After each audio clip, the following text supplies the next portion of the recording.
Hello, it's just me tonight. I thought I would take this time to talk about um, my experience being fired or basically forced to resign from my job because I had a same sex fiance. So, a little background: I am a musician, have been for my whole life basically. Started playing piano when I was 4. My parents, my whole family was raised Catholic, very Catholic. My dad was a deacon growing up, and I was an altar server from the time I was able to be until the time I left for college. And growing up a musician and in the church, it just was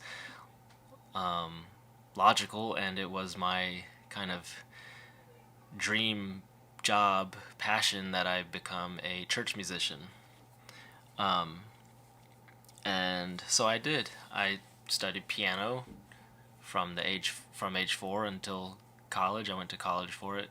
I double majored in piano and organ performance. I started studying the organ in high school.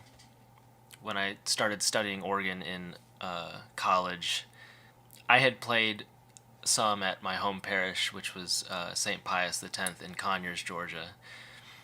I played like Saturday evening mass or whatever, and the pastor paid me like, I don't know, $25, which was just enough for me to take organ lessons from the organist there. And then when I got into college, I actually started an organist position at Carrollton Presbyterian Church. And then I had some scheduling conflicts with a class that I had to take, and so I became the organist at Mount Zion United Methodist Church in Hapeville, Georgia.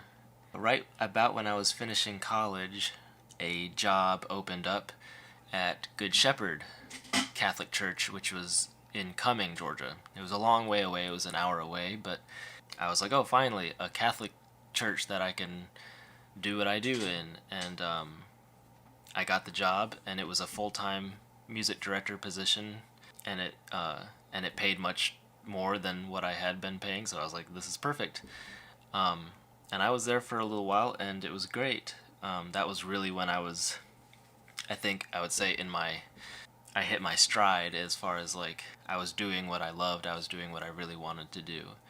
It was around that time when I came out. I had been married to a woman. I came out to her, my family, and everyone, which was that's a whole other story. That's a whole other video. Of course, obviously, I didn't. None of that was. I was keeping that away from my job, basically, which was easy because it was an hour away, and you know, those were two very separate things. And after a while, I had a boyfriend who you all know now as Sammy, although they never come on camera, but they are part of our polycule still. So we got engaged. At that time, this was before marriage equality was realized. I was posting about it a lot on Facebook. Some people at that church, some parishioners, had found some of my posts on Facebook about marriage equality and whatnot, and printed it out and gave it to the pastor at Good Shepherd. And so we talked about it. He didn't care. He said like, you know, whatever. I don't care. And I just it was really quick. There was nothing to it. It was not really a discussion. So I didn't really worry about it. I just kept doing my job. So yeah, I started at Good Shepherd in 2009.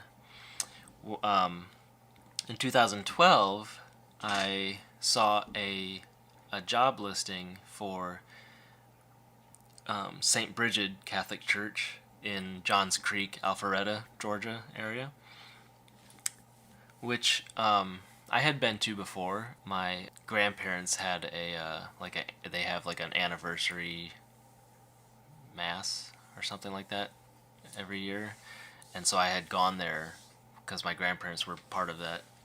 And so, and I always knew that that church was one of the largest in the Archdiocese of Atlanta. It had a beautiful pipe organ. It was a beautiful building.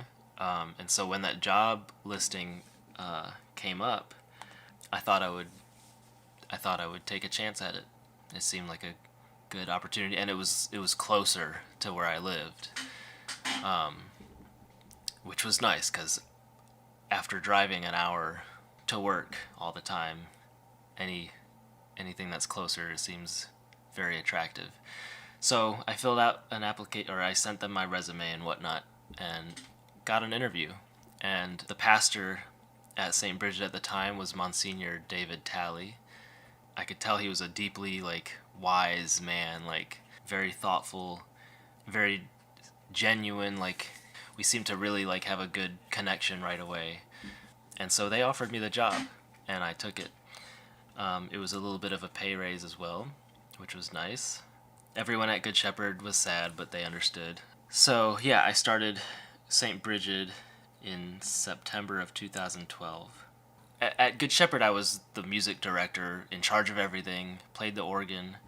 At Saint Brigid, the thing that attracted me about that position also was that I was to be the organist, but there was already a music director. So that spread out some of the work, so I didn't have to do all this planning. I was really going to be able to concentrate on my playing, which I had really wanted to do, especially on a nice instrument. They've got a Cassavant there. And so it was exciting. I was very excited. So I was the assistant director of music there and organist. So I helped, the music director there was Meredith Kane. She led the choirs. We co-led the children's choir, and I was also the music teacher for their day school there. It's like a preschool program, and so I taught music classes during the day to the preschool students. It was great. It worked out for a while. The pastor, David Tally, he would always sneak into the sanctuary while I was practicing and listen to me play, and I don't know, we just had a great relationship.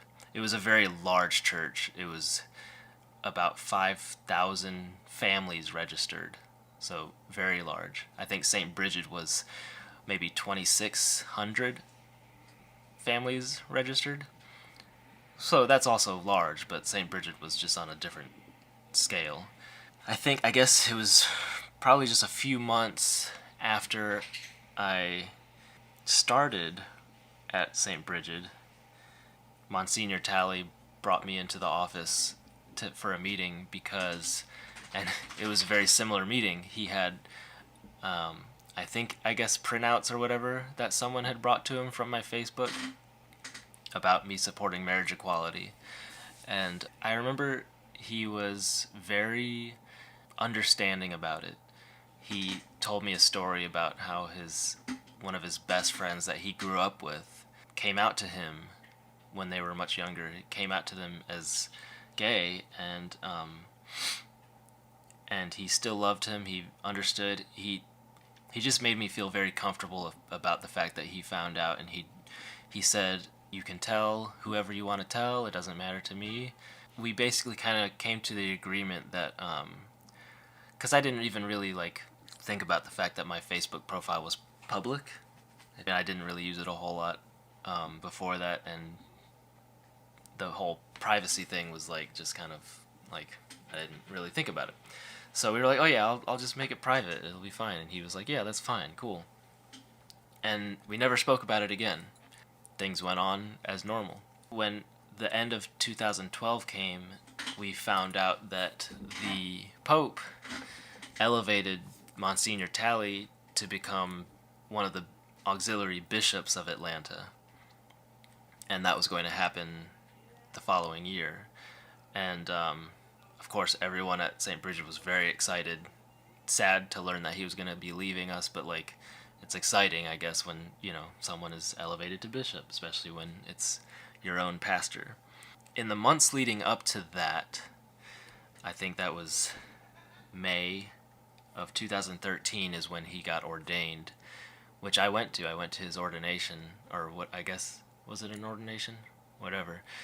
But leading up to that, Meredith Kane, the music director, was pregnant, and was planning on stepping down so that she could have that time off. So the plan was that once she stepped down, that I would become the director of music, which was cool. I was like, okay, yeah, that's cool. And it was going to be another raise. I was like, yeah, this is cool.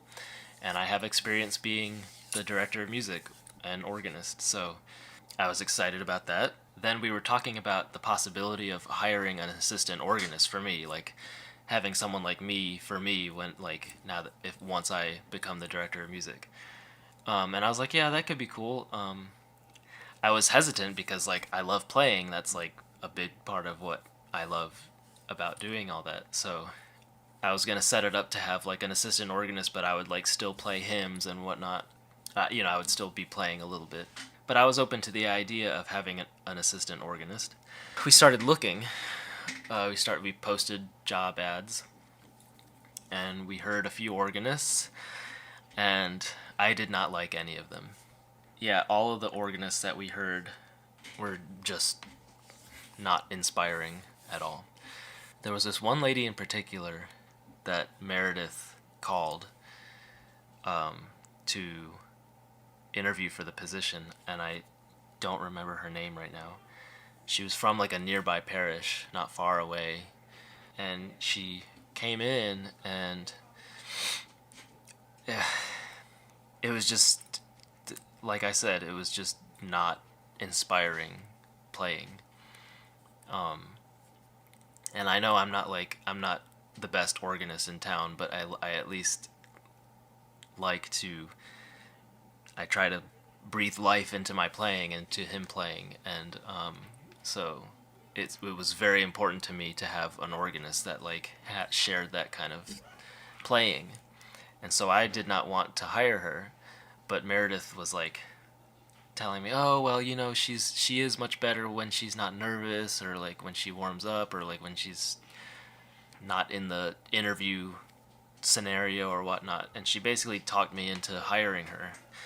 And finally I was just like, okay, yeah, sure, why not? And so that was in the works. We were going to hire her as my assistant. And so then May comes, I guess. I don't remember the exact date of the ordination. The weekend after that, when Bishop Tally was gone, our parochial vicar throughout all this time was Father Joshua Allen. He's like an assistant priest at a church. They have, a lot of churches have multiple priests, and so they can take care of various masses. They don't, so that not one priest has to do everything. So he became the temporary administrator. He was in charge for the interim until they found a new pastor. So as soon as he was the temporary administrator, I got a call on Monday, May 6th of 2013, saying that I was going to be put under suspension, pending termination, I think was the wording of the letter. And the reason given was that my Facebook profile stood in moral dissension with the teachings of the Catholic Church. The very next day, they had me come in and pick up my belongings. I had a bunch of books and my organ shoes, my teaching materials, whatnot. I think I even had some instruments there, my flute and whatnot. And I remember when I went in that day, there was this man that worked in the office. He was like head of the property or whatever, Marin. And he followed me around as I was picking up all my things, like, and taking my keys from me. It was like pretty humiliating. He was just like, I don't know, very cold, and everyone was just kind of like staring, and it was not cool. to be, treated like that. And so I got my stuff and left. That was the last time I ever stepped foot in that building. The next night, Wednesday night, which is choir rehearsal night, I got a call. I stayed home. I didn't go to choir rehearsal because I was under suspension. I had called the HR department on Tuesday after I got my stuff, before or after, I don't remember. So the HR department at the Archdiocese of Atlanta, because the Archdiocese of Atlanta oversees like all the churches in Atlanta. And so I called their HR office and I was like asking like, hey, what is going on? Like, they placed me under suspension. Is it like, am I going to be paid during this time? Do you know what's going to happen? And they didn't even seem to know what was going on. They didn't know anything. They were like, oh, we'll look into it and we'll call you back. And so Wednesday came, choir rehearsal happened, and I got a call from one of the staff singers who was we were friends. And she said that during choir rehearsal, Meredith announced that they were looking for my replacement. So I was shocking because, I don't know, for them to already be announcing that to choir. So I called the HR office again, and they were like, "What? They can't do that. What? We'll get to the bottom of this. We'll call you back." They would never call me. I was always calling the HR office. Finally, like on May 9th, on that Thursday after that, the HR office said that the suspension period would be paid. So that was at least some kind of news. And then I didn't hear anything from them after that until Father Joshua Allen called me in for a meeting on May 18th. So that was, several days after of just radio silence. During this time, I was also trying to get in touch with Bishop Tally because, he had always had my back, and I was trying to, get in touch with him to, talk about what was going on and see if he could help me out. And he always said, or his secretary or whatever would always say that he'll get back to me, and he never did.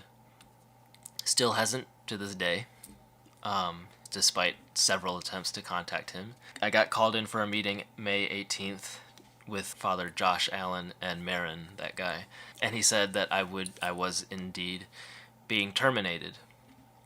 He said that the HR department at the Archdiocese wanted them to terminate me with no pay or whatever, and that he was the one that fought for me to be able to offer resignation with severance.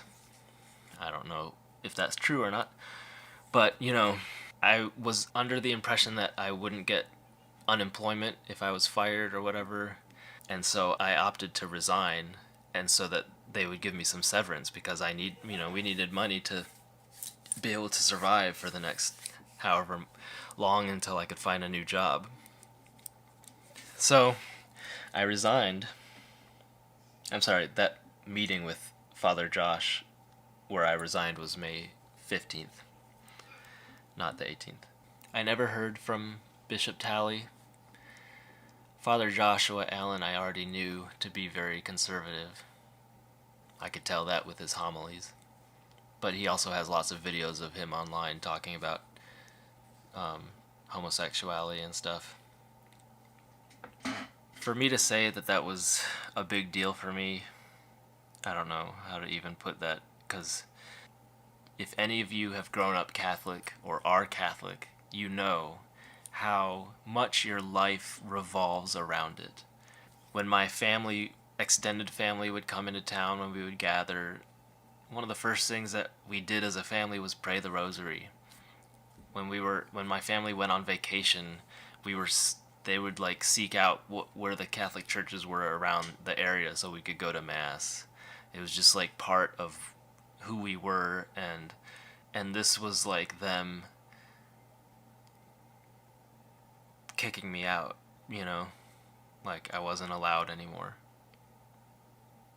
They didn't want me to be playing the organ for them anymore.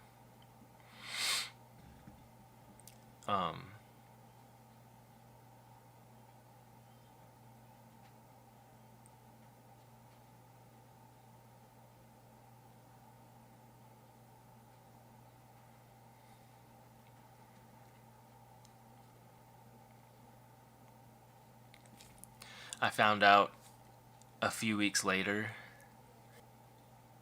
that when Bishop Tally left, that he went ahead and he was the one that gave the green light to Father Josh to do this to me. And I guess, that may not be true, but I he has never contacted me or apologized or said anything to me to help me believe otherwise, for him to just not want to contact me.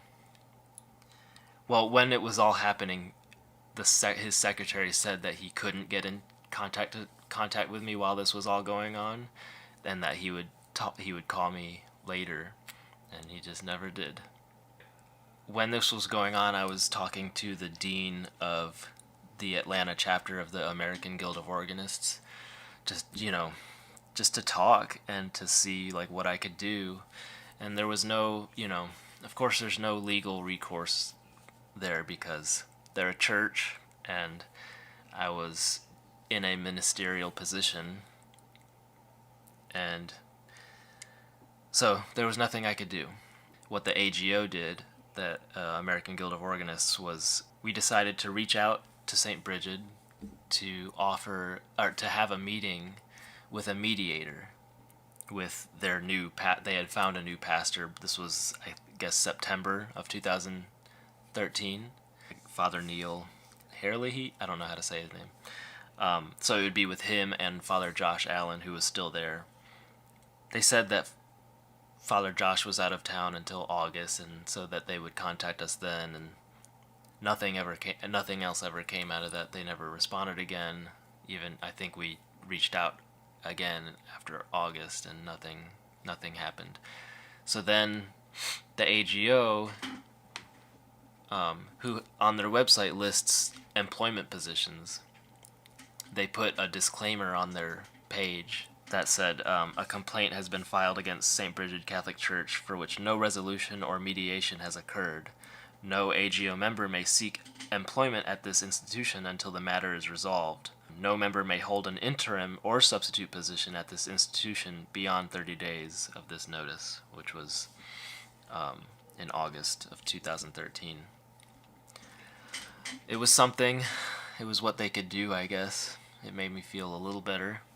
But then that dean of the Atlanta chapter, shortly after that, his term was over, and so they had a new dean come in, and she took the warning down. And I was part of the board at the AGO at that time, and during that changeover, and she was just no help, and I just felt like they didn't care, or they weren't willing to stand up or say anything else so that their members could work there, which I guess they're protecting the jobs of their other members too.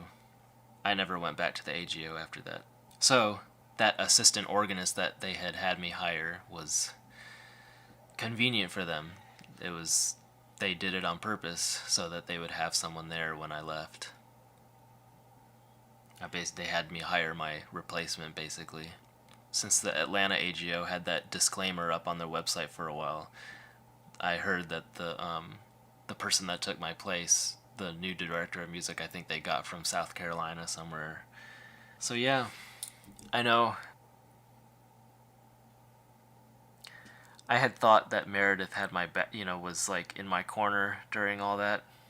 I think, given the weird, awkward nature of her trying to talk me into hiring that organist, I think they had told her what was going on. Soon after it happened, I was feeling really burned, and composed a long email explaining what happened that I sent to the staff and all the choir members, just because I didn't want any weird rumors or anything to pop up or whatever. And Meredith's husband was on that list because I can't remember if he sang in the choir or whatever, but he replied to my email with it just said unsubscribe. So I was just like, wow, okay, I get it. I see. A few choir members emailed me back and told me that they were really upset by what happened. I think one of them even left or confronted the priests about it, but nothing ever happened. Business was going on as usual. And I lost my income and I lost the church that I grew up in. Not that church in particular, but the Catholic Church, which is what I grew up with. And it was very, very hard. It's something I have not yet fully recovered, I guess you could say, from. Not long after that happened, I found a position at a Presbyterian church in Atlanta, Rock Spring Presbyterian Church, who took me in. It was a massive pay cut, and it was only a part-time position. So my fiancé and I had to move out of our apartment into a falling down house with some roommates, and kind of we struggled for a long time after that. Not just, I mean, financially, yes, but I just have never been the same since that happened. My parents are still devout Catholics. They always will be. And they try very hard to get me to reconcile with the church. I don't really even know what that means.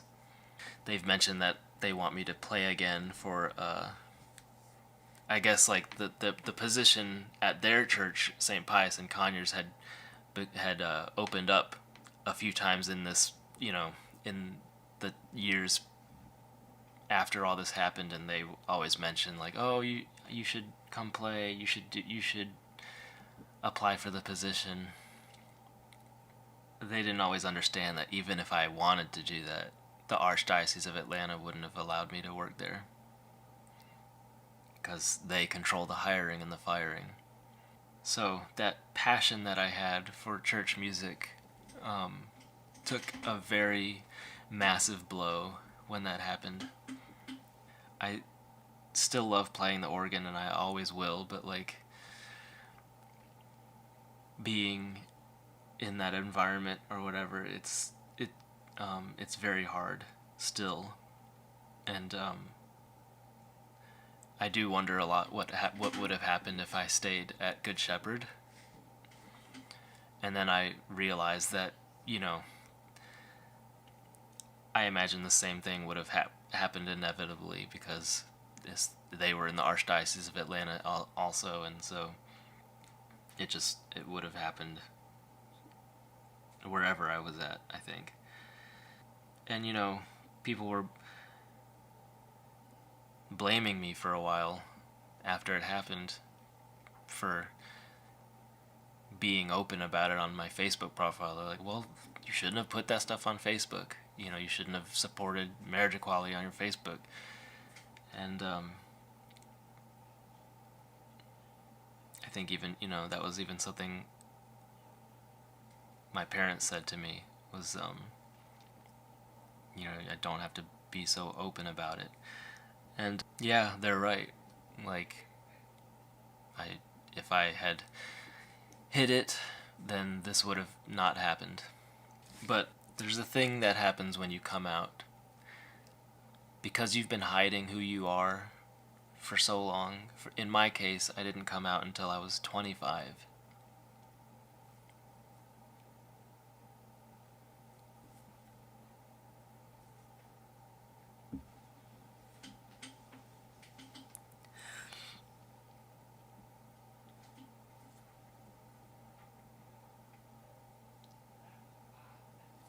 It really upsets me that I waited that long. It upsets my mom that I waited that long. She said over and over again, "Why did you wait?" But I was brought up knowing that it was wrong.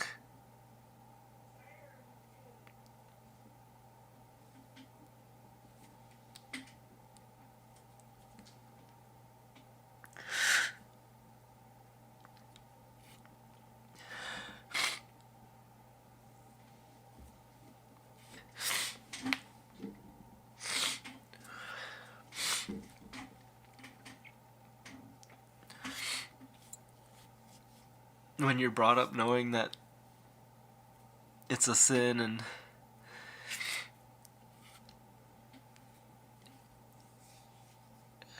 you just hide it.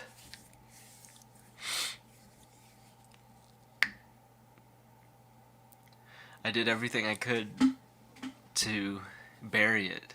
I even married a woman who I did love, but it's just, I wasn't being who I was. And I'm just,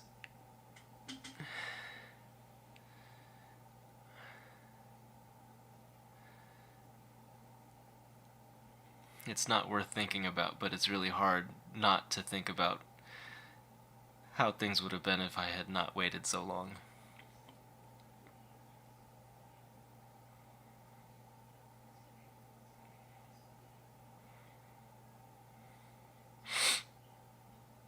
You know, I've realized that when you can be yourself, it does wonders for your self-confidence. Because I had none before I came out. People probably, people would say that I acted like I did. People said that, oh, you were so happy though. And I was happy, but you don't really realize you don't have anything else to compare it to when you're living like that. It's only after the fact that I've realized that being open about who I am and being myself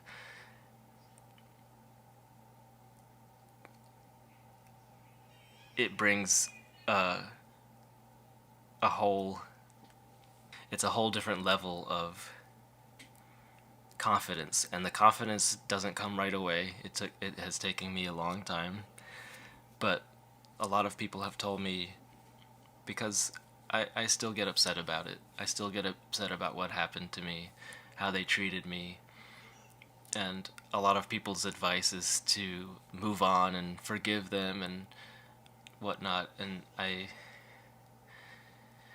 find myself not willing to do that.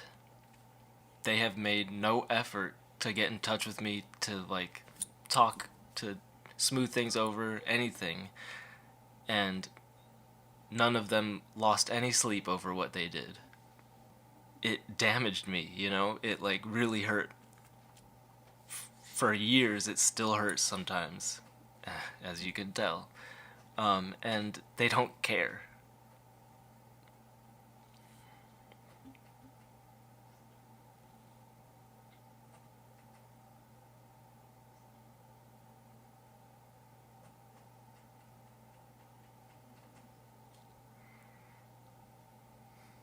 They only want people working in their churches who reflect the teachings of the church.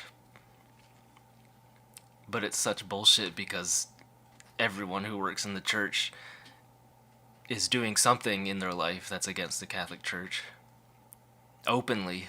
It's not even like they hide it, But homosexuality is something that they just will not abide. And I will never consider, even for a second, going back to the Catholic Church while they think that what I'm doing is sinful. That's just, I have a very fundamental, basic belief that it is not a sin to be gay and to be acting on it. Why would I want to be in a church that I wouldn't even be able to be married in? So, I'm not at Rock Spring Presbyterian Church anymore, but I am at another Presbyterian church, Oglethorpe Presbyterian Church in Brookhaven, Georgia. It's nice to for Rock Spring and this church, it's been nice having churches that I can still do what I am good at and have a place of like some healing to help me, get past all this.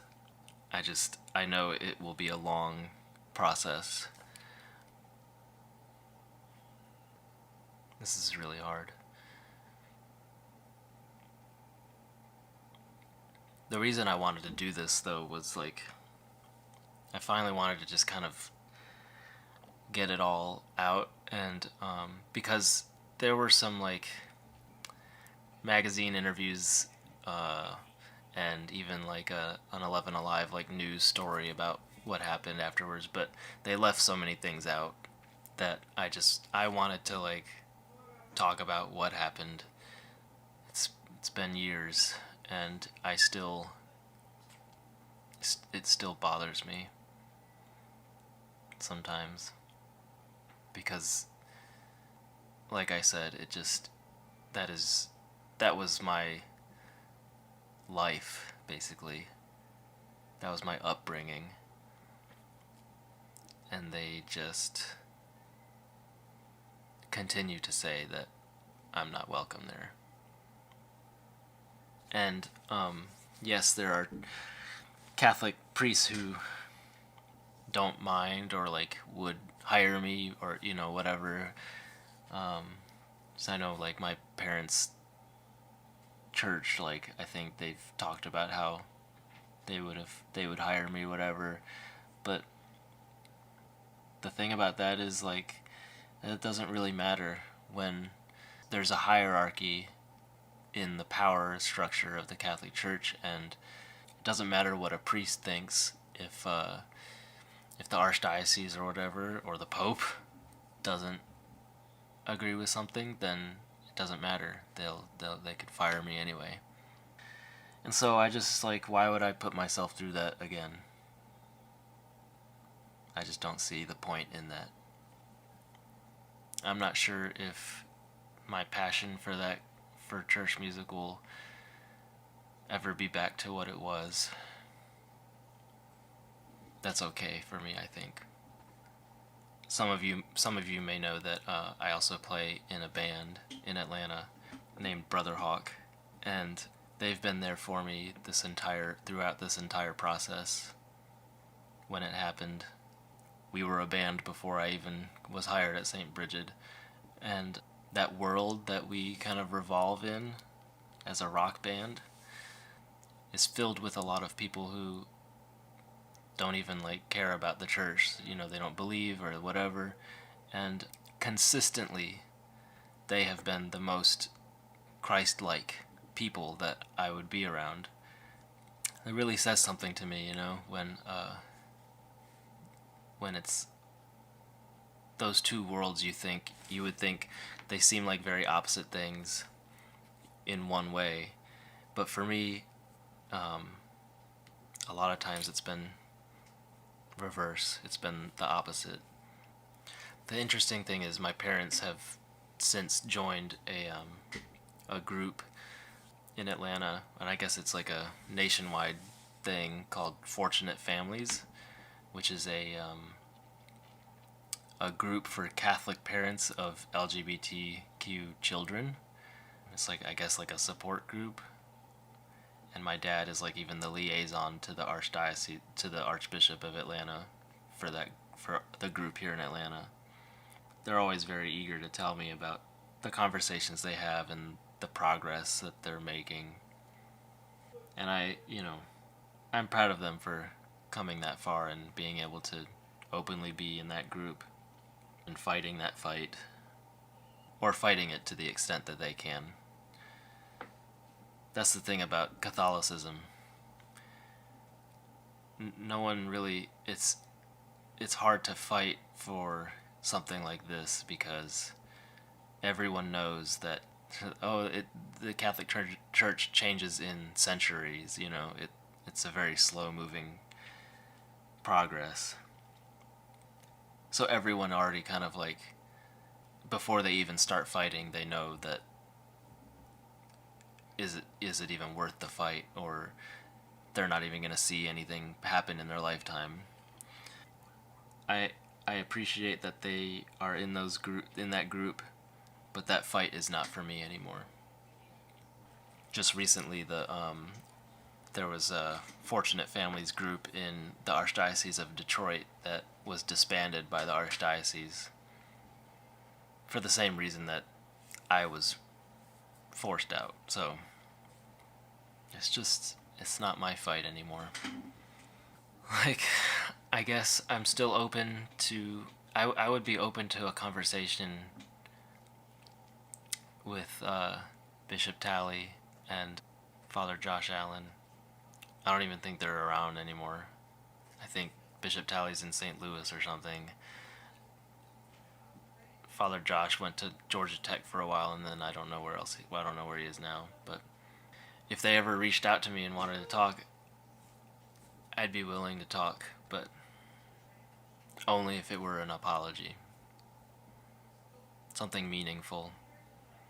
Because I don't think they give a shit.